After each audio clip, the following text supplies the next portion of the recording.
एक शरीफ नौजवान जिसे कदम कदम पर संसार किया गया। जालिम माशरे की नाइंसाफियों, करप्ट पुलिस और दौलतमंद बदमाशों ने उसे भी एक गुंडा बनने पर मजबूर कर दिया। और जब एक शरीफ इंसान जराइम पेशा बन जाए तो वो सब गुंडों से ज्यादा खतरनाक हो जाता है। एक बदकिस्मत नौजवान जिसे जुर्म की दलदल ने एक आतिशफशां बना दिया। बदले की आग में जलते एक शरीफ नौजवान की कहानी।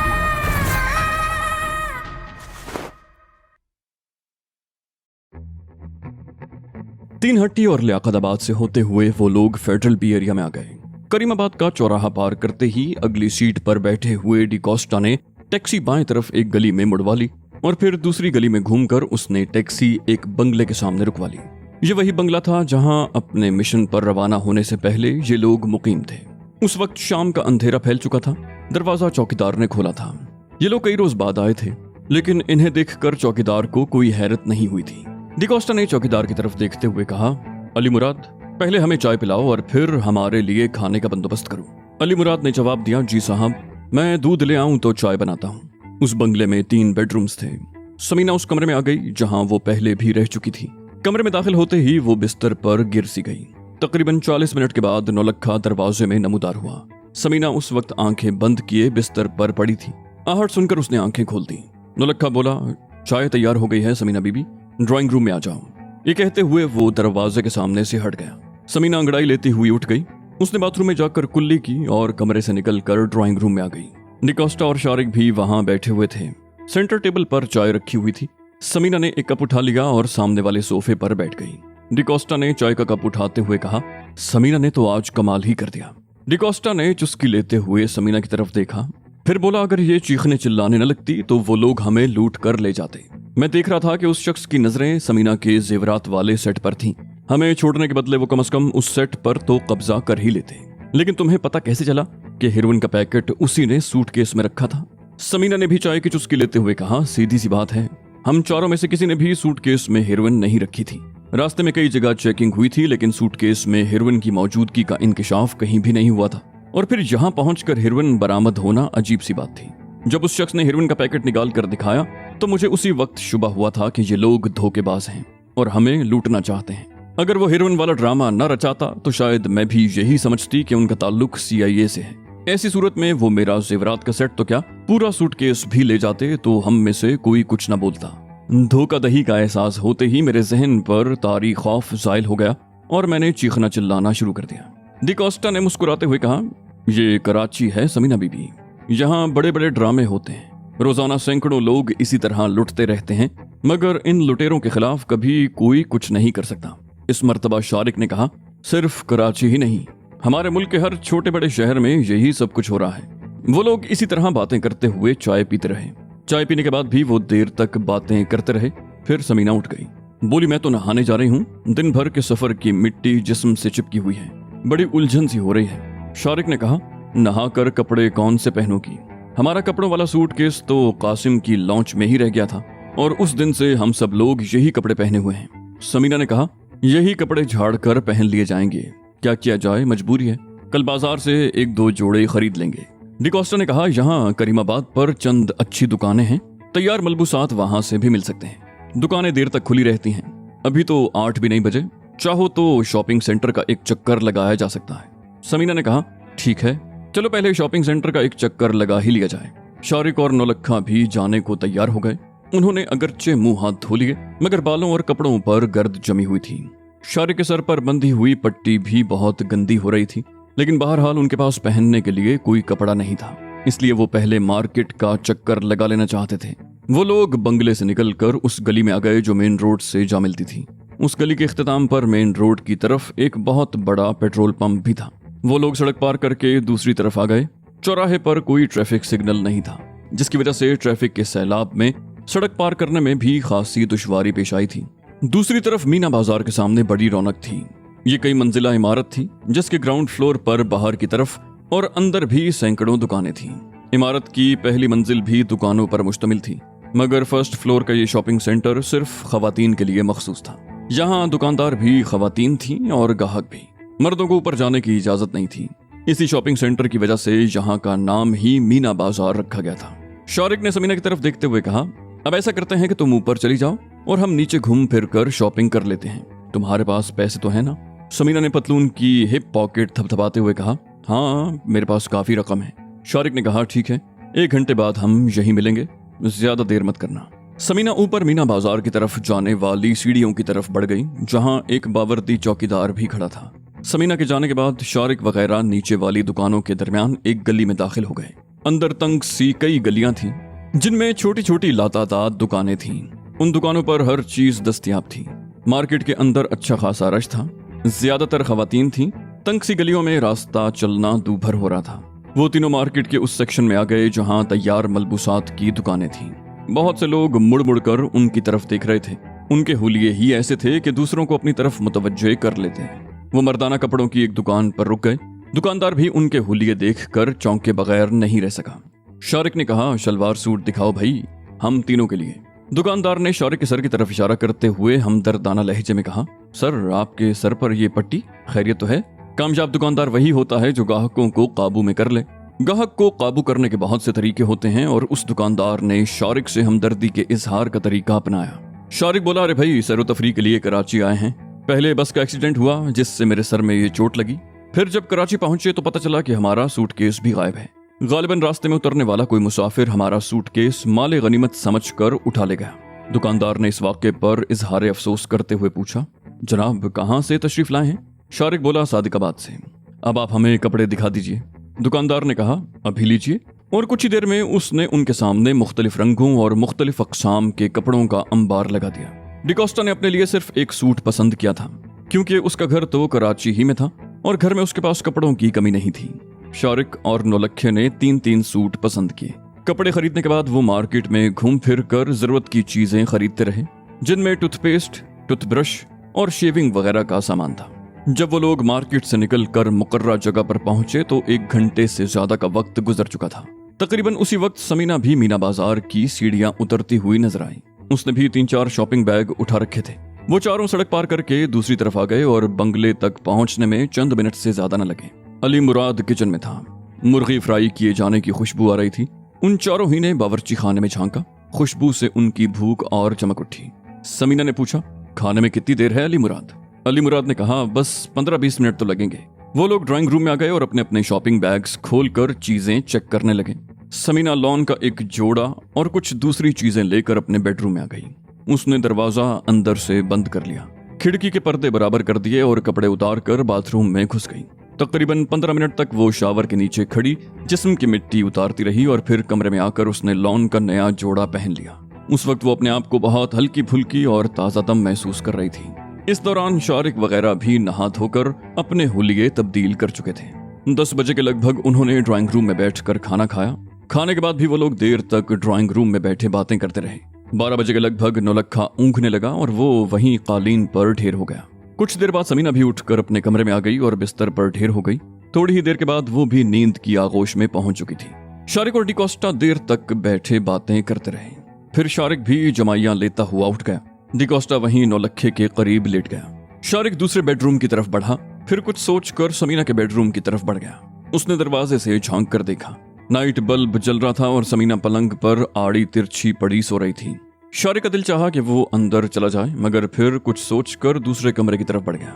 उस बंगले में वो दोनों अकेले नहीं थे, दूसरे लोग भी मौजूद थे, इसलिए वो मोहतात ही रहना चाहता था। वो दूसरे कमरे में आकर बिस्तर पर लेट गया और फिर कुछ ही देर के बाद उसकी आंखें भी बंद हो चुकी थीं। और फिर न जाने रात का वो कौन सा पहर था कि खटके की आवाज सुनकर नौलखे की आंख खुल गई। उसने लेटे लेटे इधर उधर देखा। कमरे में तारीकी थी। उसी लम्हे बाहर से आहट फिर सुनाई दी। नौलखे ने सर को एक हल्का सा झटका दिया। उसे याद आया कि जब वो सोने के लिए लेटा था तो समीना, डिकोस्टा और शारिक बैठे बातें कर रहे थे। डिकोस्टा उसके करीब ही कालीन पर सो रहा था। गालिबन शारिक और समीना ने जाते हुए बत्ती बुझा दी थी। बाहर वाली बत्ती जल रही थी और उसकी बहुत ही मध्यम सी रोशनी कमरे में भी पहुंच रही थी। नौलखा पूरी तरह हवास में आ चुका था और वो कोई आहट सुनने की कोशिश कर रहा था। दफतन आवाज फिर सुनाई दी। यूं महसूस हुआ जैसे कोई दबे कदमों चलने की कोशिश कर रहा हो। दफतन एक और आवाज सुनकर वो चौंक गया। वो किसी आदमी की आवाज थी जो सरगोशी में कुछ कह रहा था, लेकिन बात समझ में नहीं आ रही थी। नौलखा बड़ी एहतियात से अपनी जगह से उठकर दीवार के साथ चलता हुआ खिड़की के करीब आ गया। खिड़की में ग्रिल लगी हुई थी, लेकिन पट खुले हुए थे। वो बाहर की आवाज सुनने की कोशिश करने लगा। वही सरगोशियाना आवाज कह रही थी, तुम सामने वाले दरवाजे के करीब खड़े रहो और फजलदा तुम दाएं तरफ से जाओ और मैं बाएं तरफ से जाता हूँ। छत तक पहुंचना मुश्किल नहीं होगा और फिर हम आसानी से सहन में उतर जाएंगे।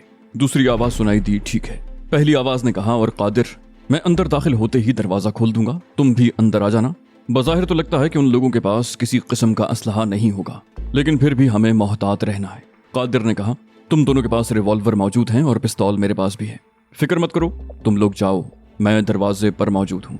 और उसके बाद कुछ देर तक खामोशी छाई रही। फिर कदमों की हल्की सी चाप सुनाई देने लगी। नौलखा अपनी जगह पर खड़ा रहा।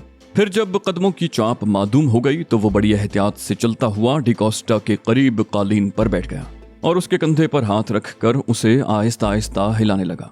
डिकोस्टा गड़बड़ा कर उठ गया। कौन है, क्या है? नौलखा ने उसके मुंह पर हाथ रखते हुए सरगोशी की। बोला, खामोश रहो, मैं हूं नौलखा।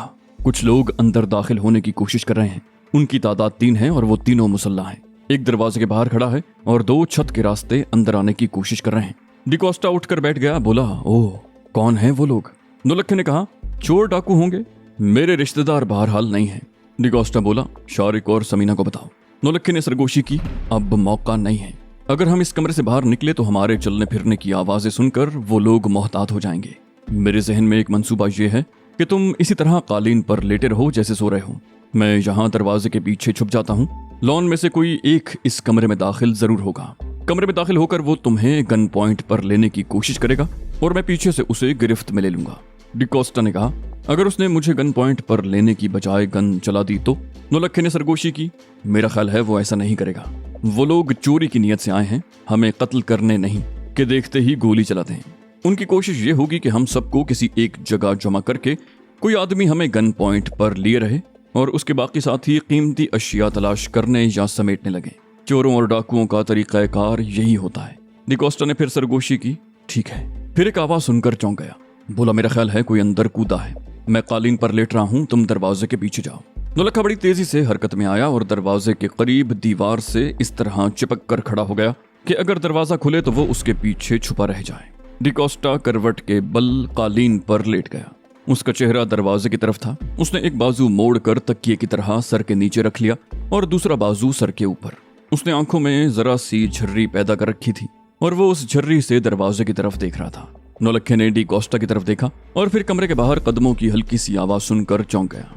आवाज दरवाजे के सामने रुक गई। फिर बाहर से किसी ने दरवाजे पर हाथ रखा और हैंडल घुमाए जाने की हल्की सी आवाज सुनाई दी। नौलखा ने अपना सांस तक रोक लिया। दरवाजा आहिस्ता आहिस्ता खुलने लगा और फिर एक आदमी अंदर दाखिल हुआ। उसके दाएं हाथ में रिवॉल्वर था।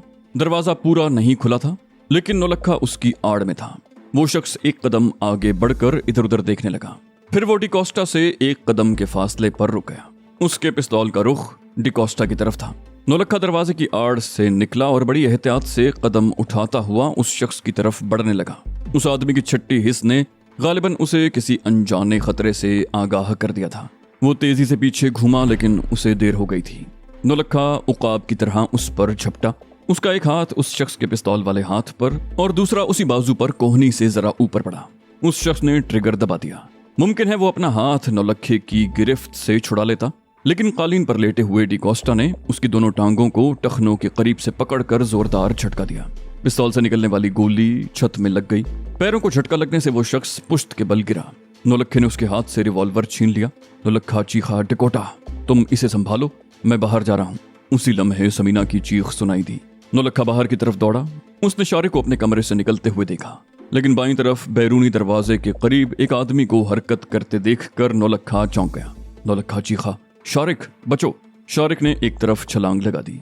उसी लम्हे बैरूनी दरवाजे की तरफ से फायर हुआ और गोली ठीक उस जगह पीछे दीवार में लगी जहां कुछ देर पहले शारिक खड़ा था। नौलखे ने उसकी तरफ फायर झोंक दिया जहां से कुछ देर पहले शारिक पर गोली चलाई गई थी। शारिक पर गोली चलाने वाला शख्स बाहर भाग गया। नौलखा उसके पीछे दौड़ा, लेकिन उस शख्स ने दौड़ते हुए दरवाजा बंद कर दिया। नौलखे को दरवाजा खोलने में कुछ देर लगी। उसी लम्हे बैरूनी गेट धड़ से बंद होने की आवाज सुनाई दी और जब नौलखा बैरूनी गेट के करीब पहुंचा तो गली में किसी गाड़ी का इंजन स्टार्ट होने की आवाज सुनाई दी। नौलखे ने गेट खोलकर बाहर निकलना चाहा, लेकिन गेट को बाहर से कुंडा लगा दिया गया था। नौलखा हैरतअंगेज फुर्ती का मुजाहिरा करते हुए तकरीबन 8 फुट ऊंची दीवार पर चढ़ गया। उसी वक्त एक टैक्सी गली में दौड़ती हुई नजर आई। नौलक्खे ने गोली चला दी। टैक्सी की पिछली विंड स्क्रीन टूट गई, लेकिन टैक्सी तेजी से आगे निकल गई। नौलक्खा छलांग लगाकर नीचे उतरा। जब वो ड्राइंग रूम के दरवाजे में आया तो वहां का मंजर खासा तशवीशामेज था। डिकोस्टा उस शख्स के शिकंजे में जकड़ा हुआ था। नौलक्खे ने आगे बढ़कर उस शख्स के सर पर ठोकर मारी। वो शख्स बिलबिलाकर बाईं तरफ उलट गया। नौलक्खे ने उसके 2-3 ठोकरें मार दी। वो शख्स बिलबिलाता हुआ पूरे ड्राइंग रूम में लौट रहा था। सेंटर टेबल, 2 कुर्सियां और एक सोफा उलट गया था। समीना की चीख एक बार फिर सुनाई दी। नौलक्खा चौंक गया। बोला, भाई डकोटा, अब इसको मत छोड़ना, मैं भी आता हूं। ये कहते हुए वो फिर बाहर दौड़ा। वो समीना वाले कमरे की तरफ दौड़ा। यहाँ एक दिलचस्प मंजर उसकी नजरों के सामने था। शारिक और वो आदमी एक दूसरे से गुत्थम गुत्था थे और समीना इधर उधर उछलते हुए उस आदमी को ठोकरें मारने की कोशिश कर रही थी। इसी चक्कर में उसकी एक ठोकर शारिक की पसलियों में लगी, जिसका नतीजा ये निकला कि उस शख्स पर से शारिक की गिरफ्त ढीली पड़ गई और शारिक उस शख्स के शिकंजे में आ गया। इस सारे मंजर में दिलचस्पी की बात यह थी कि समीना के हाथ में रिवॉल्वर भी था, जो गालिबन उस शख्स से छीना गया था। हरीफ शारिक की पुश्त पर था और उसने अपना दायां बाजू शारिक के गले पर लपेट रखा था। वो शारिक की गर्दन को हल्के हल्के झटके दे रहा था। शारिक के चेहरे पर बेपनाह अजियत के तासुरात थे। उसकी आंखें बाहर को उबली पड़ रही थी। नौलक्खा तेजी से आगे बढ़ गया। उसने रिवॉल्वर को नाल की तरफ से पकड़ा और उस शख्स के पीछे पहुंचकर रिवॉल्वर के दस्ते से जोरदार जर्ब उस शख्स की गर्दन से जरा नीचे मारी। जर्ब जोरदार थी। वो शख्स बिलबिला उठा। नौलक्खे ने दूसरी जर्ब उसकी खोपड़ी पर लगाई। वो शख्स चीख उठा, मगर उसने शारिक की गर्दन नहीं छोड़ी थी। नौलक्खे ने इस मर्तबा उसके दाएं कंधे पर जर्ब लगाई। ये जर्ब कारगर साबित हुई। उस शख्स ने बिलबिलाकर शारिक को छोड़ दिया। अपनी गुलू खलासी होते ही शारिक उठकर खड़ा हो गया। वो चंद लम्हे अपना गला सहलाता रहा, फिर उसने जमीन पर पड़े हुए अपने हरीफ पर ठोकरों की बारिश कर दी। नौलक्खे ने कहा, बस शारिक बाबू, कुछ काम दूसरों के लिए भी रहने दो। शारिक रुक गया। वो बुरी तरह हाँप रहा था। नौलक्खे ने कहा, बत्ती जलाओ समीना, जरा इसका चेहरा तो देखें। समीना ने ट्यूबलाइट जलाई। उस शख्स की शक्ल देखते ही वो तीनों चौंक गए। ये वही टैक्सी ड्राइवर था जिसके साथ वो बसों के अड्डे से यहाँ आए थे। नौलक्खा उछल पड़ा। ओए तुम! इससे पहले कि वो जुमला पूरा करता, ड्राइंग रूम से डिकोस्टा की चीख की आवाज सुनाई दी। नौलक्खा बोला, शारिक बाबू, इसको संभालो, मैं डकोटे को देखता हूँ। वो ड्राइंग रूम की तरफ दौड़ा। डिकोस्टा एक बार फिर उस शख्स के काबू में आ गया था। नौलक्खे ने उस पर भी वही हरबा आजमाया जो शारिक के हरीफ पर आजमा चुका था। उस शख्स ने डिकोस्टा को छोड़ दिया और दोनों हाथों से सर को थाम कर बैठ गया। नौलक्खे ने दीवार के करीब पहुंचकर बत्ती जला दी। वो शख्स दोनों हाथों से सर थामे बैठा था। उसका चेहरा नीचे की तरफ था। नौलक्खे ने आगे बढ़कर उसे ठोकर मारी। वो दाईं तरफ उलट गया। उसकी शक्ल देखकर नौलक्खा एक बार फिर चौंक गया। वो उन दोनों पुलिस वालों में से एक था जिन्होंने उन्हें शाम को रास्ते में हेरोइन के चक्कर में फंसाकर लूटने की कोशिश की थी। नौलक्खे को समझने में देर न लगी कि फरार हो जाने वाला दूसरा पुलिस वाला था। नौलक्खे ने उसे ठोकर मारते हुए कहा, बहुत ही बेगैरत निकले तुम लोग। इसका मतलब है शाम को तुम लोग पुलिस के हाथ नहीं आए थे, और अगर पकड़े भी गए थे तो उन पुलिस वालों ने तुम लोगों को अपना भाई बंद समझकर छोड़ दिया। मगर अब तुम लोग नहीं बच सकोगे, पक्का बंदोबस्त किया जाएगा। नौलक्खा उस शख्स पर ठोकरों की बारिश करता रहा और बिलाखिर उसे छोड़कर अलग हो गया। इस दौरान शारिक और समीना दूसरे आदमी को भी ड्राइंग रूम में ले आए। इस मर्तबा रिवॉल्वर समीना की बजाय शारिक के हाथ में था। शारिक उस पुलिस वाले को देखकर चौंक गया। बोला, ओ, ये भी उसी का साथी है। नौलक्खे ने कहा, ये वही ग्रुप है शारिक बाबू, और ये टैक्सी ड्राइवर इन्हीं के साथ मिला हुआ है। अब मैं सारी बात समझ गया हूँ। ये दोनों तो उस वक्त भाग गए थे, मगर ये टैक्सी ड्राइवर हमारा घर देख गया था और इन्होंने मौका मिलते ही हल्ला बोल दिया। ड्राइवर बोला, मैं बेकसूर हूँ जनाब। वो बंगाली था। फिर बोला, उन्होंने मुझे धमकी देकर अपने साथ मिलाया था। नौलक्खे ने कहा, अभी पता चल जाता है पुत्र। अब मैं सारी बात समझ गया हूँ। तुम उनके पक्के साथी हो और उनके हिस्सेदार भी हो। चलो ये मुर्गा बन जा। ड्राइवर मिन्नत समाजत करने लगा, लेकिन उसे मुर्गा तो बनना ही पड़ा था। वो जैसे ही मुर्गा बना, नौलक्खे ने उसकी कमर पर भरपूर ठोकर मारी। बंगाली ड्राइवर चीखता हुआ मुंह के बल ढेर हो गया। नौलक्खे ने उस पर ठोकरों की बारिश कर दी, फिर एक तरफ खड़े होकर हाँपने लगा। शारिक ने सवालिया निगाहों से डिकोस्टा की तरफ देखा।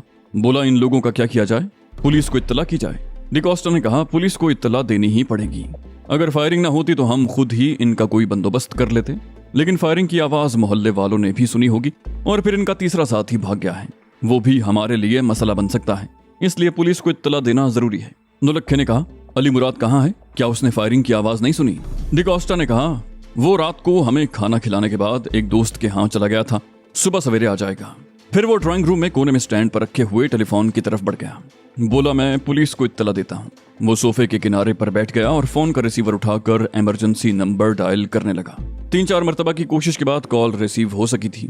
डिकोस्टा ने ड्यूटी ऑफिसर को सूरत हाल से आगाह किया।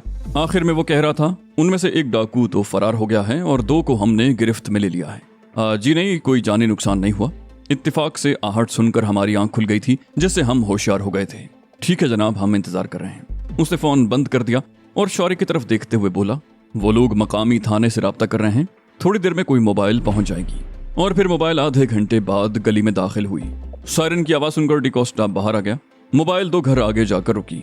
डिकोस्टा ने आगे बढ़कर उन्हें बताया कि उसने फोन किया था। उस पुलिस पार्टी का इंचार्ज एक नौजवान ASI था। 2 कांस्टेबल राइफलें संभाले गेट के बंगले के सामने खड़े हो गए और 3 कांस्टेबल ASI के साथ अंदर दाखिल हो गए। मुख्तलिफ घरों में बत्तियां जल रही थीं और कुछ लोग खिड़कियों से झांक रहे थे। ड्राइंग रूम में पहुंचकर डिकोस्टा ने उन दोनों की तरफ इशारा किया। बोला, ये हैं वो दोनों डाकू। नौलखा और शारिक ने उन पर रिवॉल्वर तान रखे थे। नौलखे ने अपने रिवॉल्वर ASI की तरफ बढ़ा दिया। बोला, और ये रहे इनके रिवॉल्वर जो हमने इनसे छीने थे। शारिक ने भी रिवॉल्वर ASI के हवाले कर दिया। डिकोस्टा ने जेब से अपना शनाख्ती कार्ड निकाल कर दिखाते हुए कहा, मेरा नाम डिकोस्टा है, मैं सदर में ही रहता हूँ। ये मेरे दोस्त हैं जो सैर तफरी के लिए पंजाब से आए हुए हैं। ये बंगला मेरे एक और दोस्त का है जो मुल्क से बाहर गया हुआ है। अपने घर में मुनासिब जगह न होने की वजह से मैंने इन्हें यहाँ ठहराया हुआ है। 2-3 दिन पहले मैं इन्हें सैर कराने के लिए सोनम्यानी ले गया था। वापस आए तो बंद रोड पर इन लोगों ने हमारी टैक्सी रोक ली और न जाने किस तरह हमारे सूटकेस से हेरोइन का पैकेट बरामद करके हमें गिरफ्तार करने की धमकी दी। ये लोग इस तरह हमें लूटना चाहते थे, लेकिन इत्तेफाक से एक पुलिस मोबाइल उस तरफ आ गई और ये लोग वहां से भाग निकले। ये टैक्सी ड्राइवर है जो हमें छोड़कर गया था। इस तरह इसने हमारा घर देख लिया और ये लोग हम पर चढ़ दौड़े। इस शख्स का ताल्लुक पुलिस से है। उसने दूसरे आदमी की तरफ इशारा किया। इसका दूसरा साथी जो भाग गया है उसका ताल्लुक भी पुलिस से ही है। ये लोग पुलिस की धौंस जमाकर वारदातें करते हैं और लोगों को परेशान करते हैं। ऐसे ही लोगों ने पुलिस के महकमे को भी बदनाम कर रखा है। ASI ने कहा, अब कम से कम ये लोग तो किसी को परेशान नहीं करेंगे। पहले उसने दोनों की तलाशी ली। पुलिस वाले के कब्जे से उसके महकमा पुलिस का शनाख्ती कार्ड भी बरामद हुआ। दूसरा बंगाली ड्राइवर उनका बाकायदा साथी था और ये लोग मिलकर वारदातें करते थे और माले गनीमत में तीनों बराबर के हिस्सेदार होते थे। ASI ने उन दोनों को ठोकरों पर रख लिया। भारी जूते उन दोनों के जिस्मों के मुख्तलिफ हिस्सों पर पड़ रहे थे और वो ज़िबा होते हुए जानवरों की तरह बिलबिला रहे थे। फिर उन दोनों को हथकड़ियां लगाकर बाहर मोबाइल में भेज दिया गया। पुलिस पार्टी तकरीबन 1 घंटा वहां रही। डिकोस्टा ही की मायत में रिपोर्ट लिखवाई गई थी। इस तरह शारिक वगैरह के नाम नहीं आए थे। पुलिस के जाने के बाद वो लोग ड्राइंग रूम में ही बैठे देर तक बातें करते रहे। फिर समीना जमाई लेती हुई सोफे से उठकर एक कालीन पर लेट गई। उसने सोफे का एक कुशन तकिए के तौर पर सर के नीचे रख लिया। शारिक ने कहा, नींद आ रही है तो अपने कमरे में जाकर सो जाओ। समीना बोली, नहीं, मैं यहीं सोऊंगी। मुझे अपने कमरे में अकेले सोते हुए डर लग रहा है। तुम लोग भी यहीं सो जाना, एक ही कमरे में। थोड़ी ही देर के बाद वो सो चुकी थी। रात का आखिरी पहर था। घंटे भर में सुबह होने वाली थी। वो लोग भी बातें करते करते ऊँघने लगे और फिर वहीं इधर उधर पड़े सो गए।